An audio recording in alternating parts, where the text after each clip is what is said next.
युसुफ पठाण प्रतिनिधी मालेगाव नाशिक। आरक्षण उपवर्गीकरणाच्या विरोधात आयोजित करण्यात आलेला आरक्षण उपवर्गीकरण विरोधी धडक महामोर्चा शांततेत व शिस्तबद्ध वातावरणात यशस्वी झाला। महामोर्चाच्या पार्श्वभूमीवर कायदा व सुव्यवस्था अबाधित राहावी यासाठी मालेगाव पोलीस प्रशासनाने चोख बंदोबस्त तैनात केला होता। महामोर्चाच्या नियोजनासाठी व सुरक्षिततेच्या दृष्टीने छावणी पोलीस निरीक्षक माननीय सानप साहेब तसेच कॅम्प पोलीस निरीक्षक माननीय निकम साहेब यांच्या मार्गदर्शनाखाली पोलीस अधिकारी व कर्मचाऱ्यांनी महत्त्वाच्या चौकांवर तसेच महामोर्चाच्या मार्गावर चोख बंदोबस्त ठेवला।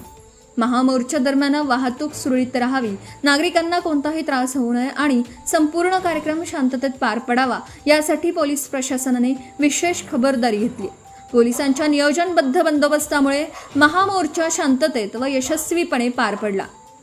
याबद्दल आरक्षण उपवर्गीकरण विरोधी समिती मालेगाव तसेच महामोर्चात सहभागी झालेल्या सर्व समाज बांधवांकडून छावणी पोलीस निरीक्षक माननीय सानप साहेब, कॅम्प पोलीस निरीक्षक माननीय निकम साहेब आणि बंदोबस्तात कार्यरत असलेल्या सर्व पोलीस अधिकारी व कर्मचाऱ्यांचे आभार व्यक्त करण्यात आले।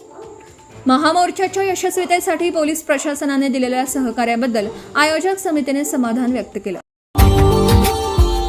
Subscribe now and press the bell icon. Never miss an update.